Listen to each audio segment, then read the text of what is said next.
आज की भागदौड़ भरी जिंदगी की अगर हम बात करें तो बेरोजगारी और भूखमरी जो एक आम आदमी के लिए सिरदर्द बनी है।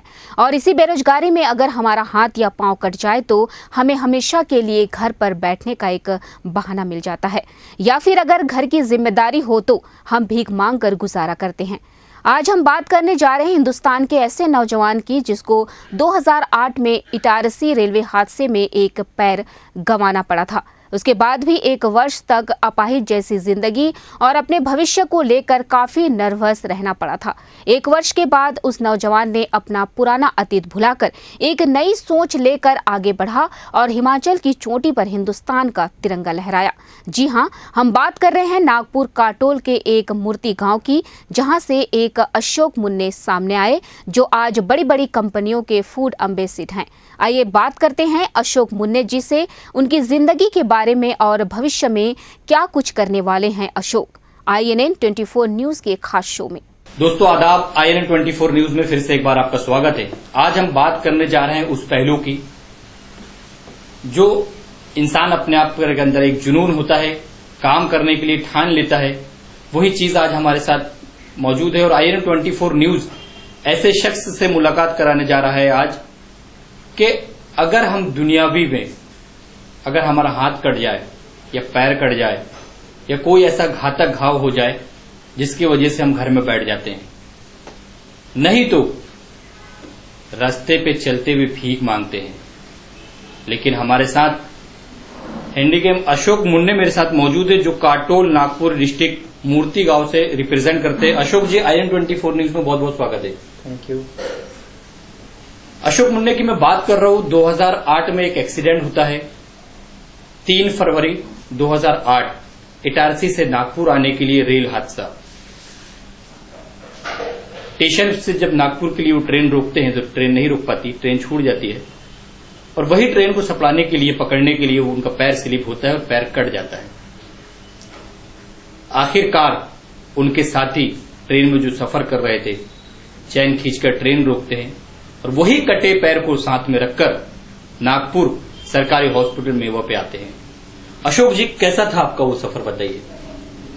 सफर बहुत ही अजीब था क्योंकि जब होश आया मुझे पता ही नहीं था। जब मैं नीचे गिरा इतना मुझे याद आ रहा था और होश आने के बाद जब मैंने देखा तो एक पैर मेरा था नहीं और मेरे को आश्चर्य हुआ। मैं सपना तो नहीं देख रहा, ऐसा मैं फील कर रहा। पूरा शरीर खून से लथपथ है और एक पैर ही नहीं है मेरा, बूट भी नहीं है, पैर भी नहीं है। तो थोड़ी देर के लिए मुझे सपना जैसे फील हुआ, मैं नींद में हूँ ऐसा कुछ लग रहा था।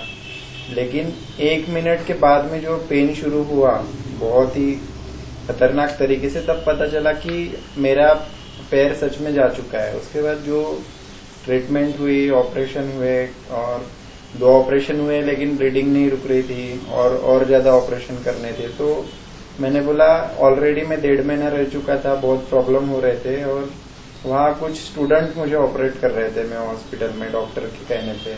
तो मुझे कुछ गलत लग रहा था क्योंकि मैं 12th साइंस किया है तो मुझे समझ में आ रहा था कि एक डॉक्टर बता रहा है, बाकी सब लोग सुन के ट्रीटमेंट कर रहे हैं, तो कुछ तो भी गलत था वो कि जो नहीं करना चाहिए। या कोई जिंदा इंसान एक्सपेरिमेंट के लिए नहीं होता है, तो वो सब था। तो मैं दूसरे ऑपरेशन के बाद मैं सीधा छुट्टी लेके घर जाने का डिसीजन लिया, लेकिन ब्लीडिंग हो रहा था पैर से। तो गांव जाने के बाद ऐसा हुआ कि ब्लीडिंग रुक नहीं रहा है, घर में पैसे नहीं प्राइवेट हॉस्पिटल में जाने के लिए। 1 साल में घर में ही पड़ा रहा और ब्लीडिंग होते होते मेरा करीबन 25 kg वेट कम हो गया 1 साल में और मुझे 2nd स्टेज अस्थमा हो गया। और जो मैं पहले घोड़ी लेके चल पाता था तो बाद में ऐसा हो गया कि मैं बेड से उठने के लिए भी काबिल नहीं था जी, और डिपेंड हो गया था घर वालों पे। तो एक अजीब लाइफ शुरू हो गई थी। दोस्त, एक जमाने में मैं कॉलेज में लीडर रहा करता था और एक समय ऐसा था कि कोई लोग भी मतलब पास के लोग भी देखने आने के लिए टाइम नहीं रखते थे। तो एक वो दुनिया देखी थी जहाँ सब कुछ है और एक वो दुनिया देखी थी 1 साल में कि जहाँ कुछ नहीं, किसी को फुर्सत ही नहीं है मुझे मिलने के लिए। मतलब मैं एक समय वो था जो कॉलेज का लीडर रहा करते थे, लेकिन आज वो समय है फिर से 2008 के बाद से 9 साल के बाद के अरसे की अगर मैं बात करूं, आज भी कॉलेज के लीडर तो नहीं है लेकिन बड़ी बड़ी कंपनियों के एम्बेसडर, बड़ी बड़ी कंपनियों के मालिकों के साथ इनका उठना बैठना है। लेकिन एक जुनून, अगर पिक्चरों की हम बात करें, सुल्तान की बात करें, सलमान खान का एक मैसेज है, किसी चीज को पाने के लिए, किसी चीज को हासिल करने के लिए आपके अंदर जुनून होना, और वही जुनून कहीं ना कहीं अशोक के अंदर नजर आया और अशोक ने हार नहीं माना उसके बाद भी। उसके बाद का सफर बताइए।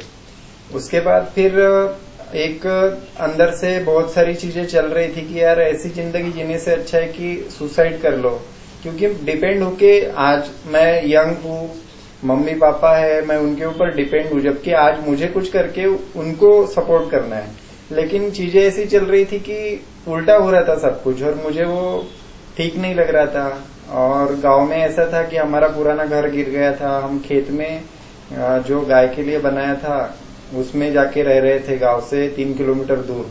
तो ये सारी चीजें देख रहा था तो अंदर से बहुत नेगेटिविटी आ रही थी। तो एक दिन मैंने तय किया ऐसी लाइफ जीने से तो अच्छा है, बोझ बनकर जीने से अच्छा है कि खत्म कर लो। फिर जब मैंने डिसाइड किया तो मैंने तय किया कि ये मेरा आखिरी दिन है। लेकिन जब वो रात आई तो उस दिन पहली बार, जो अपन पिक्चरों में देखते हैं, वो मैंने पहली बार मेरे साथ होते हुए देखा। उस समय पहली बार 2 अशोक मुन्ने थे। एक बोल रहा था कि तू इस दुनिया में कुछ नहीं है तेरे लिए, तू मर जा। दूसरा बोल रहा था कि तुझे ऐसी जिंदगी जीनी है कि दूसरों के लिए एग्जाम्पल बने। तो वो उस लड़ाई में जो अशोक मुन्ने मुझे पहले कभी नहीं मिला था वो जीत गया। और उसके बाद जो मतलब वो जो सुसाइड करने का जिसने सोचा था उसने सही में उस दिन सुसाइड किया। और उसके बाद से दूसरा जो दिन निकला वो एक पॉजिटिव थिंकिंग के साथ में निकला। और अशोक, उसके बाद सबसे पहली मदद किसकी मिली आपको? किसी एनजीओ की मदद मिली? किसकी मदद मिली? हाँ, तो मैं वहां से जब उठा तो सब कुछ मैं अंदर से बदल गया था, आशावादी हो गया था कि अब मेरी लाइफ बदलने वाली है। और वो प्रेरणा अंदर से आई थी। तो मैं सोचा कि यहाँ बैठ के कुछ होगा नहीं, कुछ मुझे करना होगा। अस्थमा है तो ठीक नहीं होगा, डॉक्टर भी नहीं कर सकते उसको ठीक। तो प्राणायाम करके अस्थमा ठीक किया, 3 महीने में नॉर्मल हुआ, 6 महीने में पूरी तरीके से ठीक हुआ। नागपुर आया तो मैं मदद ढूंढ नहीं रहा था, मदद खुद मेरे पास है। मैं गार्डन में बैठा था, एक मैडम आई, बोलते बेटा तू पैर क्यों नहीं लगाता, ऐसे घोड़ी लेके क्यों चलता है। मैंने उनको पैर दिखाया, मैडम मेरा ऐसा ऐसा पैर है और इसमें से खून निकलता है, मैं पैर लगाऊंगा तो बहुत तकलीफ होगी मुझे। तो उन्होंने मुझे पुणे लेके गए, वहां दिखाया। और उसके बाद फिर वहां से सारा ट्रीटमेंट का ये लिख के लाया उन्होंने। डॉक्टर सतीश है, उन्होंने बताया कि इसका पैर ऑपरेट करना होगा, पैर खराब हो चुका है इसका, गैंग्रीन भी शायद हो चुका है इसके पैर में, तो अपने को और ऊपर से काटना पड़ेगा इसके पैर को। और उन्होंने जो बताया, मैंने बोला ठीक है, आपको जो सही लगता है वो करो, बस मैं गवर्नमेंट हॉस्पिटल नहीं जाऊंगा, ये मेरा कहीं ना कहीं आप जो नागपुर आए थे, मेवा हॉस्पिटल पे आपको एडमिट किया गया था। हाँ। वहां से एक नेगेटिव गवर्नमेंट हॉस्पिटल के लिए आपके बिल्कुल जहन पे नेगेटिव जो मैंने देखा, जो मैंने सहा वहां पे, उसके बाद तो मैं मर जाऊंगा लेकिन मैं वहां नहीं जाऊंगा, ये मैंने डिसाइड कर लिया था। तो वहां से निकला, इन्होंने फिर मेरा ऑपरेशन कराया बहुत अच्छे हॉस्पिटल में। और जब ऑपरेशन हुआ मुझे कोई पता ही नहीं चला कि मेरा ऑपरेशन हुआ। मेरा पैर काटा गया लेकिन मुझे कोई तकलीफ नहीं हो रही। तो ये डिफरेंस मैंने देखा कि यार ये सेम चीज है, वहां पे भी हो रही, यहाँ पे भी हो रही, या कोई तकलीफ नहीं है। जबकि मैं अब कमजोर हूँ, मेरा वेट 25 kg कम है, मैं एकदम हड्डियां बची है मेरी। अशोक, उस सिलसिले के बाद में आपका पैर लग गया, ठीक है, लेकिन अभी तक 2017 तक अगर मैं बात करता हूँ तो अभी तक आपने 8 से 10 पैर तोड़ चुके हैं। तो वो ऑपरेशन हुआ, उस समय मैंने एक न्यूज देखा था टीवी पे, कृष्णा पाटिल ने एवरेस्ट चढ़ा है। और मैंने, मेरे अंदर जो जुनून था, मैंने डन कर लिया कि मुझे भी एवरेस्ट चढ़ना है। मैंने ये देखा कि मेरे पास एक पैर नहीं, और मेरे लिए सबसे बड़ा टास्क क्या है, सबसे कठिन मेरे लिए क्या हो सकता है। तो मुझे पता चला कि मतलब जो काम मुझे पैर से करना है और मेरे पास एक पैर नहीं है, तो पैर से जो चढ़ना है तो एवरेस्ट ही सबसे हार्ड है इस दुनिया में। तो मैं एवरेस्ट चढ़ूंगा और मैं ये प्रूव करके दिखाऊंगा। जो लोगों ने मुझे 1-1.5 साल में बताया था कि तू कुछ नहीं है, तुझे कटोरा लेके भीख मांगना पड़ेगा, ऐसे सारे वर्ड मैंने सुने थे। तो अंदर से एक चीज मेरे अंदर से आ रही थी, एक जिद आ रही थी कि इसके बाद आगे की जो जिंदगी है, मुझे भगत सिंह के वो लाइन याद आती है हर बार कि जिंदगी तो अपने दम पे जी जाती है, दूसरों के कंधों पर तो जनाजे उठा करते हैं। तो मैंने भी तय कर लिया था कि आगे मुझे मेरे ही बदौलत जीना है, मुझे किसी का सपोर्ट नहीं चाहिए। और मैं कोई मतलब शरीर से हैंडीकैप हूँ, दिमाग से नहीं हूँ और हौसले से भी नहीं हूँ। तो इसके बाद की जिंदगी अपने तरीके से जीऊंगा। और वहां से जो शुरू हुआ, तो सबसे पहले मैं 150 रुपए का पैर मुझे मैडम ने बना के दिया मेडिकल से। वो पैर प्रैक्टिस शुरू की मैंने तो 1-1.5 महीने में टूट गया। उसके बाद अलग अलग पैर खरीदता गया। मैं कड़सूबाई पीक चढ़ने गया, महाराष्ट्र का सबसे ऊंचा पीक। वहां पे भी पैर टूट गया, तो मैं पैर को ऐसे हाथ में लेके पूरा लंगड़ते हुए घर तक पहुंचा। मतलब एक पैर से ही मैं कड़सूबाई के नीचे से तो घर तक, ट्रेन में, बस में, सब जगह सफर करते हुए घर पहुंचा। तो ऐसे मैंने कंटिन्यू अलग अलग एक्सपेडिशन में पैर तोड़े, कई बार पैर से खून निकला। पातालकोट में इतना ज्यादा प्रॉब्लम हो गया, पैर टूट गया, क्रैक हो गया, उसके वजह से पैर में प्रॉब्लम हुआ और पूरा सॉक्स जो है खून से ये हो गया, गीला हो गया। उसके बाद भी हार नहीं माने आपने? तो वहां से सामने की जर्नी बहुत छोटी सी थी, तो लौटना चाहता था तो मेरे पास बहाने बहुत थे, लेकिन मुझे पता था आज मैं हार जाऊंगा तो जिंदगी में बड़े बड़े मुकाम हासिल करना बहुत दूर की बात है। तो उसके बावजूद भी उसी खून वाले सॉक्स को निचोड़ के दोबारा पहन के वही जर्नी कंप्लीट की। वापिस आने के बाद मैं 15 दिन तक पैर ही नहीं पहन पाया। तो ऐसे बहुत सारे प्रॉब्लम आए, लेकिन जब मैं सोचता था कि मुझे करना है तो सारे दर्द और सब कुछ भूल के मैं कर लेता था उस चीज को। ऐसे एक एक चीज करते करते फिर मैं आगे बढ़ा। नागपुर में ड्राइविंग करता था मैं रोटरी क्लब में, और ड्राइविंग करते करते फिर एक्सपेडिशन करता था इन्हीं सारी चीजों को लेके। और लोग बोलते थे कि पहाड़ चढ़ के किसी का पेट भरता है क्या? मतलब 99% लोग यही बोलते थे कि निगेटिव ही बोलते थे। बहुत कम लोग थे जो आज भी उस समय से आज तक मेरे साथ है, जिन्होंने सपोर्ट किया। तो मैंने कभी ध्यान ही नहीं दिया जी। मैं इतना देखता था कि मुझे क्या करना है, और ऐसे करते करते बहुत सारे एक्सपेडिशन हुए। और जब मैंने बड़ा कुछ ठाना कि मेरी प्रैक्टिस हो गई, तैयारी हो गई, तो इसी दरमियान मैं एक इंस्टीट्यूट गया था एडवेंचर के। वहाँ बहुत बड़ा नाम है उनका, बहुत बड़ा इंस्टीट्यूट है। उनके डायरेक्टर से मिला, उनको मैंने बताया। तो एक ड्राइवर किस तरीके से रहता होगा आप समझ सकते हो। उन्होंने मुझे देखा ऊपर से नीचे तक, कपड़े देखे मेरे, सब कुछ देखा। उन्होंने एक सेंटेंस बोला, बेटा बोले गाना गाना आता नहीं, किशोर कुमार बनने चले हो बोले तुम। वो सुना और बहुत अजीब फील किया मैंने उस समय, क्योंकि जो इंसान एडवेंचर में इतना बड़ा नाम है, इतना मोटिवेशनल टॉक देता है, वो एक बच्चे को गाइड नहीं कर सकता, तो कम से कम निगेटिव भी निगेटिव सोच ना रखे। हाँ, तो वो मैंने सुना। मैंने जिंदगी में कभी निगेटिव बोलने वाले लोगों को मुंह से जवाब नहीं दिया, मैंने कर्म से जवाब दिया। तो उन्होंने जैसे बोला मैं निकल के आ गया, तब से आज तक मिला नहीं। और उसके बाद जब मैं मीरा पीक गया, मीरा पीक मैंने सबमिट किया, वर्ल्ड से फर्स्ट फिजिकल हैंडीकैप करके सब जगह फैलने लगा। तो वही लोग जो बोलते थे कि ये कुछ नहीं कर सकता था, वही अरे हमारे यहाँ आया था ट्रेनिंग करने, ये करने, वो करने, सब बातें होने लगी। तो चीजें ऐसी बदलती है कि आप जब कुछ नहीं हो तो आपको सपोर्ट देने वाले लोग बहुत कम होते हैं, लेकिन आप कुछ बन जाते हो तो लोग खड़े हो जाते हैं कि हम भी इसके साथ हैं। अशोक, वर्तमान की अगर मैं बात करूं, जैसे पिछली बार मैंने अभी कहा आपको कि 8 से 10 पैर आपने अभी तक तोड़ चुके हैं। हाँ। अभी रनिंग के किस कंपनी के पैर आप यूज कर रहे हैं, और सुनने में आया उस कंपनी के आप एम्बेसडर भी हैं? हाँ, ऑसर कंपनी है, और वो वर्ल्ड में नंबर 1 कंपनी है, जिसके रनिंग के ब्लेड फुट बनते हैं, हाइड्रोलिक फुट बनते हैं, सस्पेंशन, ऑटो रोटेशन, सब कुछ उसमें होता है। तो ये कंपनी सारे फुट्स मुझे प्रोवाइड करती है। एवरेस्ट के लिए अलग फुट होता है, रनिंग के लिए अलग फुट होता है, जिम्नास्टिक के लिए अलग फुट होता है। ऐसे टोटल मेरे पास 5 फुट है आज के डेट में, और इससे मतलब काफी इजी हो जाती है लाइफ, टूटने का कोई सवाल ही नहीं। नैनो कार्बन फाइबर टेक्नोलॉजी है और टाइटेनियम से बना हुआ है। दूसरी अगर मैं बात करूं नागपुर अंबाझरी तालाब की, अगर मैं बात करूं तो तालाब भी आपका जैसा डेली रूटीन है, पूरे तालाब आप क्रॉस करते हैं डेली? हाँ, वो तो नॉर्मल है, मतलब कुछ नहीं है। 1 किलोमीटर स्विमिंग तो ऐसे जंप मार दो और घूम के आ जाओ, ऐसा हो जाता है। और कुछ आगे आपके प्लान्स? अशोक और आगे क्या करना चाहता है? वो अशोक नहीं जिसके अंदर नेगेटिव बनता, आगे पॉजिटिव जिसके पास है वो अशोक। नेक्स्ट ईयर मेरा फिर से माउंट एवरेस्ट क्लाइम करने का प्लान है। पिछली बार मैंने चाइना साइड से क्लाइम किया था, और 8,500 मीटर क्लाइम करने के बाद लास्ट में क्लाइमेट चेंज हो गया, जिसके वजह से मैं पूरा नहीं कर पाया सफर। तो सिर्फ 350 मीटर छोड़ के मैं वापिस आया था। नॉर्थ फेस सभी को पता है कितना डेंजर है। तो इस बार मैं नेपाल साइड से जा रहा हूँ, और इस बार मैं पूरा सबमिट करके आ जाऊंगा नेक्स्ट ईयर। और उसके बाद फिर मेरा आयरन मैन कॉम्पिटिशन के लिए मैं जाने वाला हूँ। आयरन मैन कॉम्पिटिशन में हाफ आयरन मैन मैं पहले कर रहा हूँ। हाफ आयरन मैन में 22 किलोमीटर रनिंग है, 2 किलोमीटर स्विमिंग है, और 90 किलोमीटर साइकिलिंग है। ये सब कंटिन्यू करना होता है। अशोक, 2008 में जब आपके साथ एक्सीडेंट, ये हादसा हुआ, घर, रिलेशन सब नेगेटिव है, लेकिन आज उनके अंदर क्या है? आज के अशोक को देखते हैं वो तो क्या कहते हैं? आंखों में आंखें नहीं मिला पाते क्योंकि उनको पता है उन्होंने क्या किया था।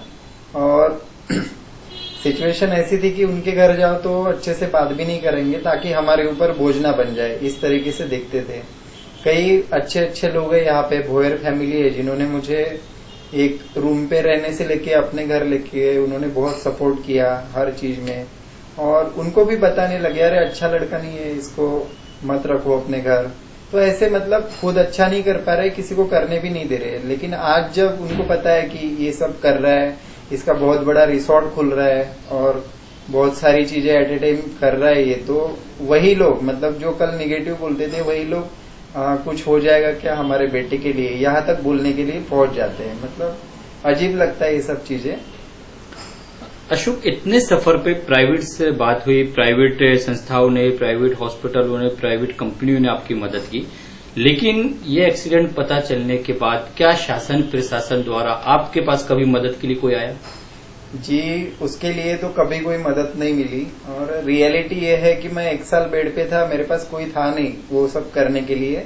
और उसके बाद मैं घूमा भी बहुत, प्रशासन से मदद मिले, 3% हैंडीकैप के लिए राखी होता है, लेकिन कभी कोई वो 3% खर्चा ही नहीं करता। आज भी आप रिकॉर्ड देखोगे, नागपुर का देख लो या कहीं का भी देख लो, ये 3% में से शायद 1% भी ये लोग खर्चा नहीं करते। पूरा फंड वैसे ही पड़ा रहता, या तो वो वापिस जाता या वो किसी और चीज में ट्रांसफर किया जाता। तो जो हैंडीकैप के लिए स्कीम्स बनती है, कोई स्कीम मिलती नहीं है हैंडीकैप को। डुप्लीकेट सर्टिफिकेट बनाने से लेके तो बहुत सारे अच्छे अच्छे लोग हैं जो फिजिकली फिट है, उन्होंने नौकरियां हड़प ली है हैंडीकैप की। मैंने एवरेस्ट के प्रपोजल कई सारे बड़े बड़े नेताओं को दिए, कोई इंटरेस्टेड नहीं है। बातें बड़ी बड़ी कर लेंगे लेकिन इंटरेस्ट कोई नहीं दिखाएगा। तो ऐसे निगेटिव ही ज्यादातर मिला। बहुत कम लोग मिले, बच्चू कडू हो गया, सुप्रिया ताई सुड़े हो गए, ऐसे बहुत कम लोग मिले जिन्होंने दिल से सपोर्ट किया कि अशोक तुझे कभी भी जरूरत है हमारे पास आ। और इन्होंने जो बोला वो किया।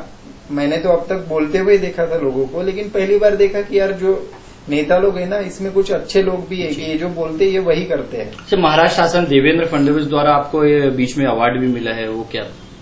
एक्चुअली अवार्ड और ये सब चीजों की जरूरत ही नहीं है। आप हमें सपोर्ट करो। मैं अगर ओलंपिक में दौड़ना चाहता हूँ, मैं ओलंपिक में मेडल लेके आ गया, उसके बाद आप अवार्ड देने से कोई मतलब नहीं है। लेकिन मैं ओलंपिक खेलने जा रहा हूँ तो मेरे हेल्थ के लिए जो सपोर्ट मुझे लगता है, फिटनेस के लिए जो सपोर्ट मुझे लगता है, आप उस समय सपोर्ट करो।